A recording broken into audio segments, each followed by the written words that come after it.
कि हमने पैसे देकर मसीह खरीदे हैं, तो साहब आपका अकाल तख्त भरा पड़ा है, आपका बालाजी भरा पड़ा है। क्यों नहीं आप अपने लोगों से प्यार करते हैं ना, तो उनको डबल दाम देकर वापस खरीद लीजिए। ऐसा भी हो सकता है, ऐसा क्यों नहीं हो सकता? अगर हमने पैसे देकर बनाया है, आप पैसे देकर वापस ले लीजिए, सीधी बात है। जब यीशु मसीह लोगों को चंगा कर रहे थे, इन्होंने कहा कि चंगाइयाँ नहीं होती, छुटकारे नहीं होते। जब यीशु मसीह दो लोगों में से दुष्ट आत्माएं निकाल रहे थे, मत्ती 21 को आप पढ़िएगा बाइबल के अंदर, तो वहाँ पर भी ऐसे बड़े सारे जत्थेदार थे और बड़े सारे लीगलिस्ट लोग थे। उन्होंने यीशु मसीह पर सवाल उठाया, तू ऐसा कैसे कर सकता है? तो उन्होंने सवाल उठाया यीशु मसीह पर कि तू नकली है। कुछ महीनों की बात की जाए तो धर्म परिवर्तन के आरोप लग रहे हैं ईसाई समुदाय पर, और उसके बाद जो चर्चों में तोड़ फोड़ हुई है उसके बारे में क्या? जी, धर्म परिवर्तन के आरोप आज से नहीं, बहुत समय से लगते आ रहे हैं और ये बेबुनियाद है, बेसलेस है। एलियंस क्यों हैं? क्योंकि हमको उनका पता नहीं है।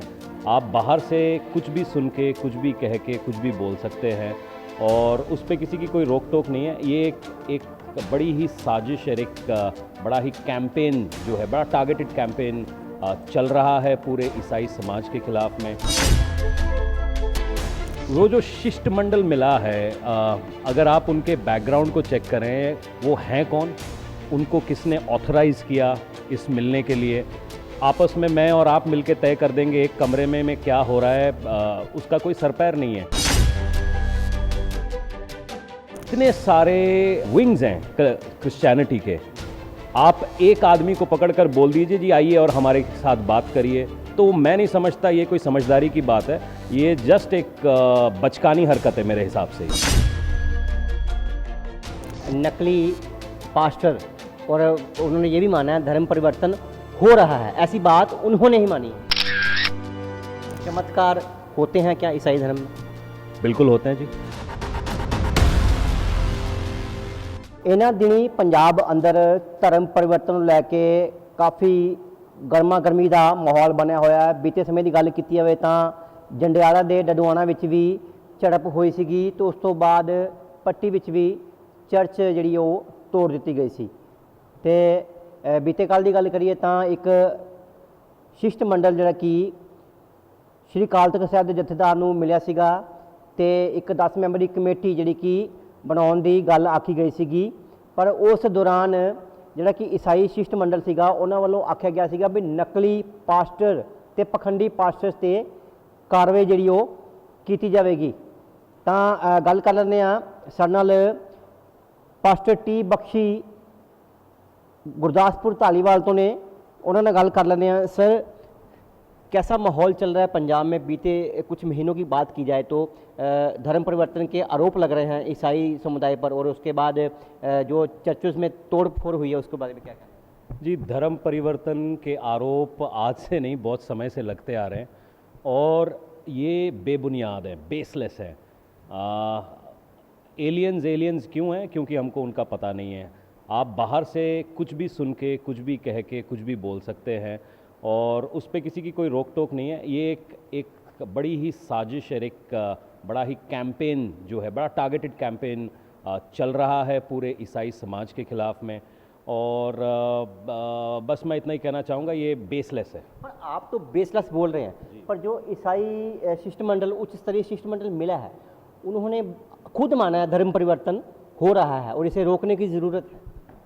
वो जो शिष्टमंडल मिला है, अगर आप उनके बैकग्राउंड को चेक करें, वो हैं कौन, उनको किसने ऑथराइज़ किया इस मिलने के लिए, आपस में मैं और आप मिलके तय कर देंगे एक कमरे में क्या हो रहा है, उसका कोई सर पैर नहीं है, ना कोई उसके अंदर जुडिशरी का कोई। एक तरफ बिशप पी.के. सामंता रहे हैं और दूसरी तरफ अकाल तख्त साहिब के जत्थेदार हैं, और भी कई शख्सियतें थीं, ईसाई भाईचारे की भी शख्सियत थी और अकाल तख्त साहिब की एक तरफ से भी सिख समुदाय से भी काफ़ी शख्सियतें थी। जी, अकाल तख्त वालों की तरफ से क्या था ये मैं नहीं जानता, मगर क्रिश्चियन कम्युनिटी के तरफ से या अकाल तख्त वालों के बारे में तो आप बता रहे हैं वो थे, मुझे मालूम भी नहीं, मगर क्रिश्चियन कम्युनिटी के तरफ से बहुत सारे, अगर आप बात करें, बैप्टिस्ट हैं, प्रेस्बिटेरियंस हैं, मेथोडिस्ट हैं, पेंटिकॉस्टल्स हैं, फुल गॉस्पल चर्चेज हैं, असेंबलीज ऑफ गॉड है, इतने सारे विंग्स हैं क्रिश्चियनिटी के, आप एक आदमी को पकड़कर बोल दीजिए जी आइए और हमारे साथ बात करिए,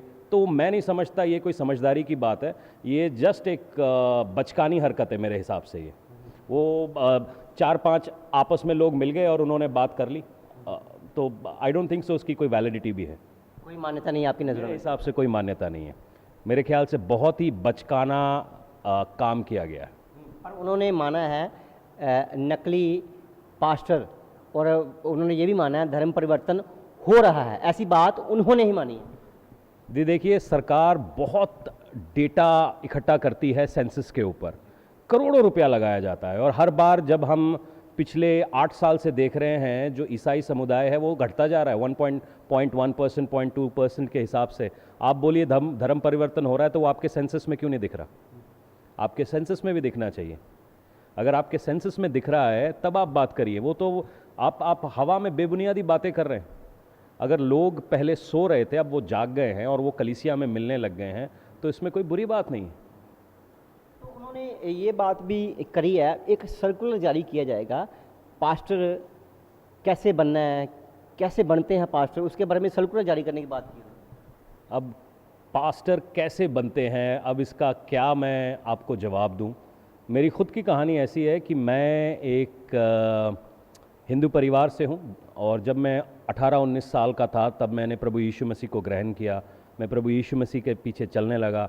कॉर्पोरेट जगत में मैंने कई जगहों के ऊपर काम किया, अपनी कंपनीज फॉर्म की, और उसके बाद खुदावन ने मुझे सेवकाई के लिए बुलाया। अब बताइए कौन सा वाला फॉर्मूला मैं इस्तेमाल करूं पास्टर बनने के लिए, कौन सा सर्कुलर मैं उनका मानूं, कौन सी बात मैं उनकी मानूं? नहीं, उन्होंने बोला भी जो नकली पास्टरों की पहचान के लिए सर्कुलर जारी किया जाएगा। भाई नकली पास्टर क्या होता है, असली पास्टर क्या होता है, आप बता दीजिए। जी, अगर उन्होंने मतलब ये तो बहुत ही बचकानी बात है कि नकली पास्टर असली पास्टर, ये तो कोई दूध हम नहीं बेच रहे हैं कि नकली दूध असली दूध के बीच में हम फ़र्क कर पाएंगे।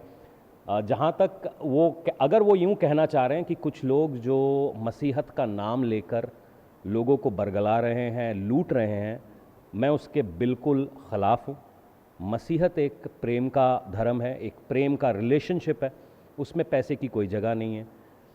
अगर आप उसको नकली बोलते हैं तो शायद मैं भी नकली बोलता हूँ, मगर इसको अगर आप एक पर्सनल तौर पर खड़े होकर किसी का ट्रायल कर दें कि ये नकली है, ये असली है, तो हम उसको कैसे मान लें? How do you defend? कल को यीशु मसीह के साथ भी यही हुआ।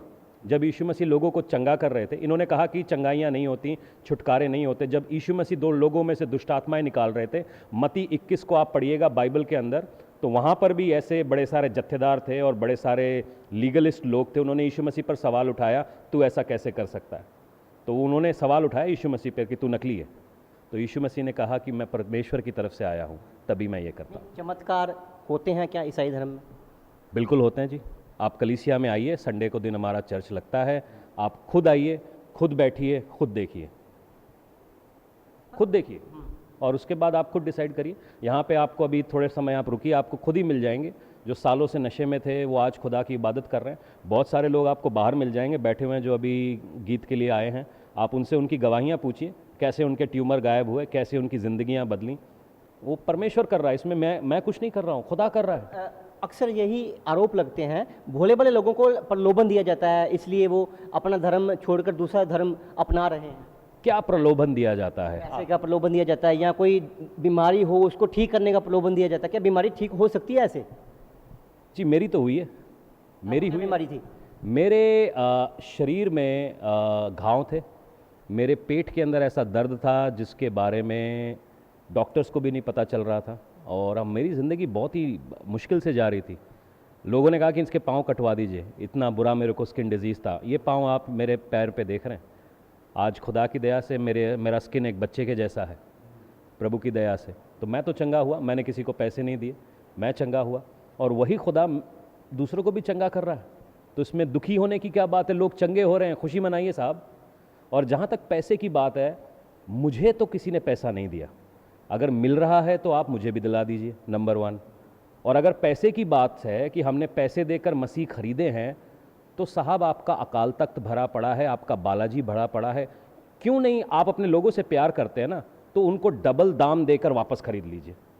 ऐसा भी हो सकता है, ऐसा क्यों नहीं हो सकता? अगर हमने पैसे देकर बनाया है, आप पैसे देकर वापस ले लीजिए, सीधी बात है। जो आरोप लग रहे हैं भाई लालच में या किसी और प्रलोभन में, वो आरोप जो है वो बेबुनियाद है। नहीं, मैं आपके सामने खुद बैठा हुआ हूँ। मेरे माँ बाप, मेरे मेरे दादाजी फ्रीडम फाइटर रह चुके हैं, मेरे माँ बाप अच्छे पढ़े लिखे घर से हैं, मैं पढ़ा लिखा हूँ। तो ये हम प्रलोभन से आने वाले लोग लगते हैं आपको? आपके सामने हूँ, आप जांचिए हमें, आप हमें जांचिए, और अगर आपको जांचने के बाद कोई कमी मिले तो आप बताइए। अब जो बीते कल मीटिंग हुई है, जो उच्च स्तरीय मीटिंग हुई है, ईसाई समुदाय ने भी काफ़ी सारी बातें की है, उसमें विचार किया है, 10 मेंबरी कमेटी भी बनाने की बात की जा रही है। अभी आने वाले समय में नकली पास्टर के खिलाफ कार्रवाई की भी बात की जा रही है, उसको कैसे देखते हैं? जी देखिए, अगर कुछ गलत हो रहा है, देखिए गलत हर धर्म में है, हर किस्म, पांचों उंगलियां आपकी बराबर नहीं है, अलग अलग लोग हैं, अलग अलग विचारधाराएं हैं, बहुत सारी गलत बातें हैं जिसका समय समय पर मैं अपनी कलीसिया को सिखाता रहा हूं, मैं उनको बताता रहा हूं कि ये चीज़ गलत है, और लोग समझ के बाहर आते रहे उन सब गलत विचारों से। मगर अब एक ये कमेटी बनने का, और ये जो भी कमेटी बन रही है नहीं बन रही है, मुझे इसका पता नहीं है। आप हाउ डू वी डिफ़ाइन, हम डिफ़ाइन कैसे करेंगे कि ये पास्टर सही है या गलत है? How do we define? ठीक है, एक तरीका है कि अगर वो वचन से बाहर है, बाइबल की वचन से बाहर है, वो शायद गलत है, मगर उसको डिफ़ाइन करने का जो तरीका है, मेरे ख्याल से उन पैरामीटर्स के ऊपर काम होना चाहिए। पैरामीटर्स हैं क्या? पास्टर कैसे बन सकते हैं? आप जैसे बोलते हैं मैं हिंदू धर्म से बिलोंग करता हूँ, आप 2019 में पास्टर बन गए। नहीं, मैं पास्टर 2019 में नहीं बना, मैं 2013 में 2013 में बने, चलो ठीक है। तो ये पास्टर बनने का 1999 में मैं फेथ में आया। ये पास्टर बनने का पैरामीटर क्या है? जी देखिए, सबसे पहले तो बुलाहट है, कि ये बुलाहट जो है ये कोई कॉलेज यूनिवर्सिटी आपको दे नहीं सकती। कॉलेज यूनिवर्सिटी आपको डिग्रीज दे सकते हैं, मगर बुलाहट नहीं दे सकती। ये बुलाहट है आपकी, क्योंकि अगर बुलाहट नहीं होगा तो आप सेक्रीफाइस का जीवन छोड़ नहीं पाएंगे। मैं एक बहुत ही अच्छी कंपनी चला रहा था, और खुदा की दया से बहुत अच्छा बिजनेस कर रहा था। वो करोड़ों का बिजनेस छोड़कर आप एक गांव में, एक धारीवाल जैसे सबब में बैठे हुए हैं, तो इसमें अगर खुदा नहीं चाहता तो मैं यहाँ नहीं होता। यहाँ पर कुछ भी ऐसा दिल्ली जैसा फैसिलिटी नहीं है, मगर परमेश्वर ने हमको यहाँ बुलाया है, इसलिए हम रह रहे हैं। अब बताइए, अब इसको क्या बोलेंगे आप? और पक्षी जी, विश्वास और अंधविश्वास में क्या फ़र्क समझते हैं? विश्वास आशा देता है, अंधविश्वास आशा नहीं देता। जो आज फ़र्क है मेरे में, वो है आशा। मुझे मालूम है, मैं चाहे कितने गहरे गड्ढे में भी गिरूं, मेरा खुदा मुझे निकाल लेगा। उसने मुझे 1919 में भी निकाला है, और 2022 में भी निकालने के लिए काबिल है। ये मेरा विश्वास है, ये मेरा विश्वास है, क्योंकि मैंने उसको देखा है, उसको चखा है, और इसीलिए मैं कह पा रहा हूँ डंके की चोट के ऊपर। अंधविश्वास ये है कि बिल्ली रास्ता काट जाती है और आप थूक के बोल देते हैं कि हमारा जो अपशकुन है कट गया। या तो गलती बिल्ली की है या आपकी थूक की है। अंधविश्वास वो है। मगर मैं ये जानता हूँ कि वो जो सलीब मेरे पीछे जल रही है, वो इसलिए जल रही है क्योंकि खुदा के बेटे ने मेरे लिए कोड़े खाए हैं, मेरे गुनाह माफ़ किए गए हैं। कोई आरोप लगाए दूसरा धर्म तो चलो समझ सकते हैं, अपने ही धर्म ने मान लिया हाँ इसमें धर्म परिवर्तन हो रहा है। कुछ ऐसे नकली पास्टर, उन्होंने बोला नकली पास्टर, पखंडी पास्टर हैं जो चमत्कार की आड़ में धर्म परिवर्तन करवा रहे हैं। जी, यीशु मसीह को भी जिन्होंने सलीब पर चढ़ाया था वो पास्टर ही थे एक तरीके से। उन्होंने यीशु मसीह को पकड़कर सलीब पर चढ़वा दिया। कैसर उसको सलीब पर नहीं चढ़ाना चाह रहा था, उसको छोड़ना चाह रहा था, मगर इन पासबानों ने उनको चढ़ा दिया। तो यही आज भी हो रहा है। मैं वही बार बार बात कर रहा हूँ कि चमत्कार की आड़, चमत्कार क्या है? कोई आदमी अगर बीमार था, अगर वो खुद चंगा हो गया और खुद कह रहा है मैं चंगा हो गया हूँ, तो अब इसको क्या बोलेंगे? किस तरह का बीमार? क्योंकि कई तो कैंसर भी तक है लोगों का जिसका इलाज शायद नहीं है। कैसी कैसी बीमारियां हैं जिसका इलाज शायद अभी साइंस में नहीं है, क्या वो भी ठीक हो जाती हैं? देखिए, मैं कोई डॉक्टर नहीं हूँ और ना मेरे को इतना साइंस पता है। मेरे को इतना पता है कि हमारे हाथ में दुआ है। हमने एड्स को चंगा होते हुए देखा है, हमने कैंसर को हील होते हुए देखा है, ट्यूमर्स को जाते हुए देखा है, हमने अलग अलग चीज़ों से लोगों को निकलते हुए देखा है। ये तो हमने देखा है। अब इसको क्या बोल सकते हैं आप? ये हो रहा है, और पहले भी होता था, 2022 साल पहले भी हो रहा था, और आज भी हो रहा है। हम इसको कैसे झुटला सकते हैं? अगर ये हो रहा है तो ये हो रहा है। इसको आप झुटला नहीं सकते। इसके लिए कोई, मैं अगर बोलूं कि सारा क्रेडिट मेरे को जाता है, नहीं, मेरा क्रेडिट नहीं है। खुदावन यीशु मसीह के नाम में वो पावर है कि लोग हील हो रहे हैं। लोग हील हो रहे हैं, लोग जाते हैं बड़े बड़े हॉस्पिटल में, इलाज नहीं मिल रहा, पीछे एक हाथ फेरने से ही लोग ठीक हो जाते हैं। देखिए, बात खाली हाथ फेरने की नहीं है, बात है ईमान की। आप अपना ईमान लेकर आइए। आज आपके घरों में, आपके शरीरों में कोई प्रॉब्लम है, आज आप अपना ईमान लेकर आइए। अगर आपका ईमान खुदावन यीशु मसीह के ऊपर है तो शायद हाथ फेरने की भी ज़रूरत ना पड़े। आप अपने कमरे में बैठिए, उसको पुकारिए, आप हील हो जाएंगे। अभी जो पास्टर साहिबान हैं वो सीधे जुड़े हुए हैं संगत के साथ, तो उनको निगलेक्ट किया गया है? जो ये मेंबरी कमेटी बन रही है, जो मीटिंग हुई है जी, ये जो जत्थेदार साहब के साथ जो मीटिंग हुई है, थोड़ी बहुत मेरे को जितनी भी खबर मिल पाई है, एंग्लिकन चर्च ही कह रहा है कि ये लोग हमारे रिप्रेजेंटेटिव्स नहीं हैं, जो कि सच बात है। क्योंकि अगर ऐसी कोई भी कम्युनिटी की तरफ से मीटिंग होती है तो अलग अलग जगहों पे पास्टर्स एसोसिएशंस हैं, फेडरेशंस हैं, जिनको सबके साथ सारे पासबानों की हामी लेनी है। ऐसे ही एक आदमी जाकर उनके साथ बैठ नहीं सकता और बैठ के कोई भी अनाप शनाप बकवास बातें कर नहीं सकता। विश्वास में नहीं लिया गया आपको? मुझे नहीं लगता कि मुझे क्या, किसी को भी नहीं लिया गया है। कोई भी किसी के साथ भी कोई बात नहीं है। मेरे पास इसकी कोई नॉलेज नहीं है कि कोई बात हुई है। तो फिर अब कैसे देखते हैं जो 10 मेंबरी कमेटी बन रही है, कुछ विचार विमर्श ऐसे हुए हैं जो आने वाले समय में शायद उसका कोई रिजल्ट भी देखने को मिले, नकली पास्टर के खिलाफ कार्रवाई भी शायद देखने को मिले? नहीं, नकली पास्टर्स के साथ आप बहुत कार्रवाई करिए जी, बिल्कुल कार्रवाई करिए। मैं तो चाहता हूँ कि होनी चाहिए कार्रवाई, मगर वो नकली पास्टर्स को आप आइडेंटिफाई कैसे करेंगे, उसके पैरामीटर्स क्या होंगे? नंबर 2, जो सबसे ज़रूरी बात है कि साहब ये कमेटी बना कौन रहा है? बना वो रहे हैं जिनको बुलाया ही नहीं गया है, या जो रिप्रेजेंट ही नहीं करते, पंजाब के लोग ही नहीं हैं। अगर हम पंजाब की बात कर रहे हैं तो पंजाब के लोग होने चाहिए, लोकल रिप्रेजेंटेटिव्स होने चाहिए। वो लोकल ही रिप्रेजेंटेटिव्स नहीं हैं, तो फिर आप हवा में एक कमरे में कमेटी क्या, आप पूरा मतलब देश बना दीजिए। कौन रोक रहा है आपको? कोई नहीं रोक सकता। आपकी नज़रों में इसकी कोई मान्यता? मेरे हिसाब से ये बहुत ही बचकानी बात है, मैं बोल चुका हूँ, तो बात उसके बारे में बात करना भी बेकार है। बिल्कुल जी, इन्हें पास्टर टी बख्शी जिन्हां ਵੱਲੋਂ ਜਿਹੜੀ ਵੀ ਕਮੇਟੀ ਬੀਤੇ ਕੱਲ ਜਿਹੜੀ ਬਣੀ ਸੀਗੀ, ਬਣਨ ਦੀ ਗੱਲ ਆਖੀ ਜਾ ਰਹੀ ਹੈ 10 ਮੈਂਬਰੀ ਕਮੇਟੀ, ਉਸ 'ਤੇ ਹੀ ਸਵਾਲੀਆ ਨਿਸ਼ਾਨ ਚੁੱਕੇ ਗਏ ਨੇ, ਕਿਉਂਕਿ ਉਹਨਾਂ ਵੱਲੋਂ ਇਹੀ ਆਖਿਆ ਜਾ ਰਿਹਾ ਵੀ ਪਾਸਟਰਸ ਐਸੋਸੀਏਸ਼ਨ ਨੂੰ ਜਿਹੜੀ ਕਿ ਦਰਕਿਨਾਰ ਕਰਕੇ ਅਜਿਹੀਆਂ ਮੀਟਿੰਗਾਂ ਕਰਨ ਦਾ ਕੋਈ ਵੀ ਫਾਇਦਾ ਜਿਹੜਾ ਉਹ ਆਉਣ ਵਾਲੇ ਸਮੇਂ ਅੰਦਰ ਵਿਖਾਈ ਨਹੀਂ ਦਿੰਦਾ। ਕੈਮਰਾ ਪਰਸਨ ਵਿਪਨ ਸ਼ਰਮਾ ਨਾਲ ਸਿਕੰਦਰ ਪਸਰੀਚਾ, दैनिक सवेरा टीवी, धारीवाल।